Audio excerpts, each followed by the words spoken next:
पाकिस्तानी ड्रामों की मुझे समझ नहीं आती। 10 में से 9 ड्रामे हमेशा बकवास एंड के साथ खत्म होते हैं। कोई एक आधा ड्रामा कभी होता है जो शायद जरा इंटरेस्टिंग एंड रखे, लेकिन भाई 90% ये देखा गया है कि ड्रामों की जो एंडिंग है वो बहुत बकवास होती है। ये मैं नहीं कह रहा, ये स्टैट्स कह रहे हैं। अगर आप पास्ट के जितने भी ड्रामे उठा के देखें आपको यही सीन देखने को मिलेगा।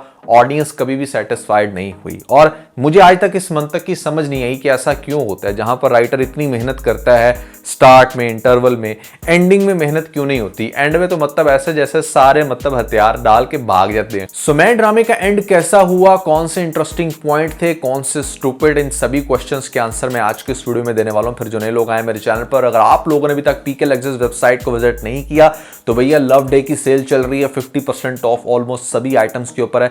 नीचे डिस्क्रिप्शन में और पेंट कमेंट में आपको लिंक मिल जाएगा। अभी जाएं, अपनी मर्जी का डेकोर खरीदने के बाद हमें अपना फीडबैक देना मत भूलिएगा। PK Luxus. We don't sell crap. सबसे पहले जो चीज मुझे अच्छी लगी लेटेस्ट एपिसोड में, जो लास्ट एपिसोड थी, वो था फाइटिंग वाला सीन। एक बड़ा नेचुरल एनवायरनमेंट क्रिएट किया गया।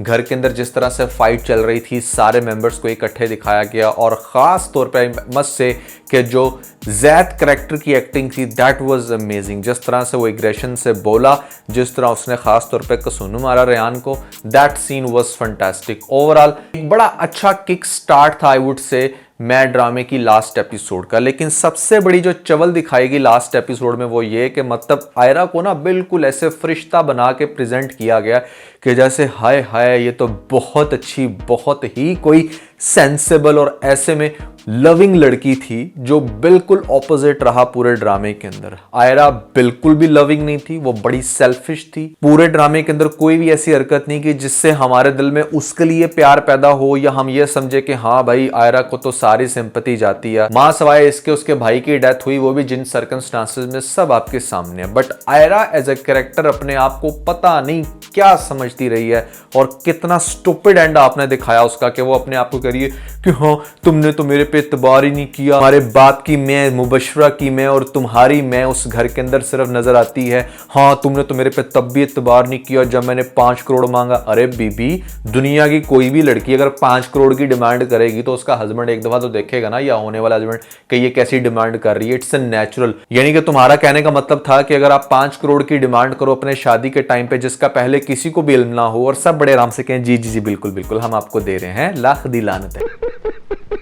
आज तुझे बड़ी जुबान लगी है कि मैंने तुमसे मोहब्बत की। पिछले 6 महीने से क्या तू गूंगी थी? एक दफा भी कोई ऐसा सीन नहीं है कि जहां पर इसने ये क्लेम किया हो जैसे कि हाँ वो उससे बहुत मोहब्बत करती है। और 5 करोड़ का चेक अगर तूने कैश नहीं कराया तो उसके ऊपर कोई एहसान नहीं किया, उसने तो दे दिया था ना अपनी तरफ से। मैं उस घर में गई जाके मैंने मुबशरा का कमरा मांगा और तुमने मेरे पे इतबार नहीं किया। फिट है मुंह तेरा। जितनी भी तेरी हरकतें थी वो बिल्कुल भी जस्टिफाई नहीं करती कि कोई अच्छी सेंसिबल लड़की इस तरह के काम करे। और एंड पे उसको जैसे प्रेजेंट किया गया कि हाय हाय वो तो मतलब बहुत ही कोई अच्छी नेक पारसा थी और यहां पर अब वो बड़े आराम से जो है ना हमारे जैद को ठुकरा रही है। तो सबसे पहले तो मोस्ट स्टूपिड सीन ये था।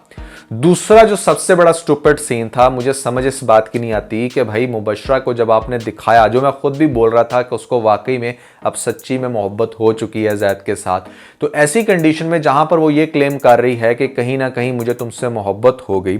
अरे बीबी, अगर तुझे मोहब्बत होगी, दूसरी तरफ तू ये भी कह रही है कि मुझे कभी तलाक ना देना, और तीसरी तरफ तुम खुला भी फाइल कर रही हो कि तुम्हारी मैं ना हर्ट हो, तुम उसको ये कह रही हो कि बस मेरी मैं को खत्म ना होने देना। अरे कैसी मोहब्बत है तेरी जिसपे तेरी मैं हावी है? अगर किसी को वाकई किसी से सच्ची मोहब्बत हो तो वो दुनिया की हर चीज को निगलेक्ट कर देता है। मैं तो बहुत छोटी चीज है, लेकिन आपने दिखाया कि नहीं, उसको अपनी मैं फिर भी बहुत अजीज थी। तो दैट मीन्स कि अगर उसको मैं अपनी अजीज थी तो ये जो सारा नाटक उसने लास्ट एपिसोड में किया मोहब्बत वाला, दैट वाज फेक। उसको मोहब्बत ही थी, क्योंकि मोहब्बत की तो डेफिनेशन ही ये है कि मतलब वो तो कहते हैं ना कि जंग और मोहब्बत में सब कुछ जायज है। तो ये तेरी कैसी मोहब्बत थी कि जिसपे फिर भी तेरी मैं हावी पड़ गई और तूने कहा कि नहीं जी नहीं, बस तुम मुझे खुला जो है ना वो पेपर आप साइन कर देना, मैं खुला दे रही हूँ, मैं तुम्हें छोड़ रही हूँ, तुम ना मुझे छोड़ना, क्योंकि तुम मुझे छोड़ोगे तो मैं सारी जिंदगी रोती रहूंगी। फिड़े मुंह। मतलब यस, आप ये दिखा सकते थे कि हाँ ठीक है उसको अपनी मैं बहुत अजीज है as per drama name, but फिर आप उसको ये कहते हुए ना दिखाते कि उसको मोहब्बत हुई है उससे सच्ची, वो उससे प्यार करती है या वो उसके साथ जिंदगी गुजारना चाहती है। ये बातें बिल्कुल इनवैलिड हैं। और लास्ट में जो दूसरा सीन मुझे अच्छा लगा वो था आसिफ अंकल। आसिफ अंकल की एक्टिंग ओवरऑल ही मुझे बहुत अच्छी लगी, और जो उसका खास तौर पर डाइनिंग टेबल वाला सीन था दैट वाज फिनोमिनल। अपने वर्कर के साथ जिस तरह से वो अपने घर के मुलाजिम के साथ खाना खा रहा है, वो सारे सीन बड़े मज़े के थे। और जो हमारा जैद मियाँ था भैया, Zaid was a very neutral character. I personally believe कि इस पूरे ड्रामे में अगर कोई मजलूम वाकई था ना तो वो जैद था, not Ayra, not Mubashra. They were all out of their senses, but actually में जो मजलूम था, जिसके साथ ज्यादती हुई, वो जैद कैरेक्टर था। जैद ने सबके साथ निभाने की कोशिश की, लेकिन किसी ने उसको समझने की कोशिश नहीं की। हमेशा गर्ल्स ये क्लेम करती हैं कि हमें समझा जाए, कभी वो किसी मर्द को समझने की कोशिश नहीं करती कि उसकी फीलिंग्स क्या हो सकती हैं या वो क्या करना चाह रहा होगा। तो जहां पर आप लोग इक्वल राइट्स के बड़े ढिंडोरे पीटते हो, वहां पर इस चीज को भी समझा करो कि इमोशंस को भी इक्वली अंडरस्टैंड करो। मर्द क्या सोच रहा है, उसकी क्या थॉट प्रोसेस होगी, उसके भी मूड स्विंग्स हो सकते हैं, ये सारी चीजें आपको समझनी चाहिए। तो it was again a stupid and, I would say. मुझे बिल्कुल भी मजा नहीं आया, बहुत सारे लूप होल्स थे। मतलब एंड इसका ऐसा है कि जितनी डिस्कशन की जाए कम है, बट ओवरऑल ड्रामा अगर मैं बात करूं तो 70% इंटरेस्टिंग था, 20% स्टार्ट का बहुत स्टूपिड था और 10% मैं लास्ट की एपिसोड को दे दूंगा। तो 70% this drama was good. So keeping that in mind, I must say कि अगर मेरे से कोई रेटिंग पूछे तो I would bluntly say that कि मैं इसको तो 7 जो है वो मार्क्स दूंगा। It was interesting drama, good time play if you want to see some luxurious life जो पाकिस्तान की लीड क्लास की होती है। कुछ अच्छी टोन देखना चाहते हो, कुछ जरा सोफिस्टिकेटेड ड्रामा देखना चाहते हो, कुछ अच्छी एक्टिंग देखना चाहते हो, खास तौर पर मुबशरा की, तो this drama is for you. And most importantly, अगर आपके अंदर भी मैं है, आप समझते हो कि आप अपनी सेल्फ रिस्पेक्ट तो नहीं कहना चाहिए, इसको मैं ही कहूंगा, ईगो ही कहूंगा। अगर आप समझते हो कि आप बड़े ईगोइस्टिक हो तो this drama is also for you. शायद आपको इस ड्रामे से कुछ सीखने को मिल जाए। तो भैया ये रहा मैं ड्रामे की लास्ट एपिसोड के ऊपर रिव्यू। अगर आप लोगों ने हमारा ये वाला व्लॉग नहीं देखा तो पर आपको लिंक मिल जाएगा, जल्दी से लिंक पे क्लिक करके वीडियो देख के अपना फीडबैक मुझे जरूर दीजिएगा। जहां पर आपको दिखाया जाता है पहली एपिसोड में कि यहाँ पर बहुत परेशान हो रही होती है उसकी बीवी और कहती है कि वो तो मगरिब पढ़ने गए थे।